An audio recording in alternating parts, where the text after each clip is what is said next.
Welcome to miss Sanchari speaks or welcome back to miss Sanchari speaks. കുറേ നാളായില്ലേ കണ്ടിട്ട്, അപ്പോൾ തുടങ്ങിയാലോ.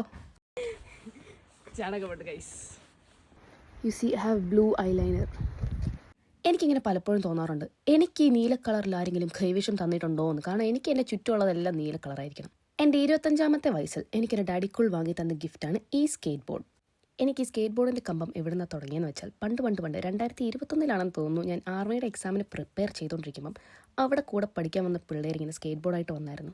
അപ്പം എന്നെ ഒരു കാര്യമില്ലാതെ പ്രോത്സാഹിപ്പിച്ച് വിട്ട ഒരാളാണ് കൃഷ്ണ തേജസ്. ആ ഒറ്റൊരാളുടെ പ്രോത്സാഹനം കൊണ്ടാണ് ഞാൻ പിന്നെ സ്കേറ്റ് ബോർഡിങ് അങ്ങ് തുടങ്ങിയത്. ഇന്ത്യയിൽ നിന്ന് ലൈഫ് മൊത്തം ഒരു 40 കിലോയുള്ള സൂട്ട് കേസിലാക്കി ഫ്ലൈറ്റ് കയറിയപ്പം ഈ ഒരു സ്കേറ്റ് ബോർഡും ഞാൻ അതിനകത്ത് വെച്ചു. ഡെയിലി പ്രാക്ടീസ് ചെയ്യണമെന്നൊക്കെ ആഗ്രഹമുണ്ട്, പക്ഷേ കാലാവസ്ഥാ സമ്മർദ്ദം കാരണം അങ്ങനെ പ്രാക്ടീസ് ചെയ്യാൻ ടൈം കിട്ടാറില്ല. ഈ കൊച്ചിന് 25ാമത്തെ വയസ്സിൽ സ്കേറ്റ് ബോർഡ് വാങ്ങിക്കൊടുത്ത് അതെവിടെങ്കിലും ഉരുണ്ട് വീണ് കയ്യോ കാലോ ഒടിഞ്ഞ് ഇതിനെ ആര് കല്യാണം കഴിക്കും എന്നായിരുന്നു ചിലവരുടെ അന്നത്തെ കാലത്തെ ചോദ്യങ്ങൾ. ആ ചോദ്യങ്ങളൊക്കെ അവിടെ നിൽക്കട്ടെ. Coming back to the video. ഞാൻ ഒറ്റയ്ക്കല്ല ഇന്ന്, എനിക്കിവിടെ ഒരു കോമ്പറ്റീറ്റർ കൂടെയുണ്ട്. ആൾ വലിയ പുള്ളിയാണ്, പിടിച്ചാൽ കിട്ടില്ല. അങ്ങനെ അവൻ്റെ പുറകെ ഓടി ഞാൻ മടുത്തു. ഇനി ഞാൻ അവനെ പിടിച്ചുകൊണ്ട് അവൻ്റെ വീട്ടിലേൽപ്പിക്കട്ടെ. അപ്പോൾ അടുത്ത വീഡിയോയിൽ കാണാം. Okay, bye.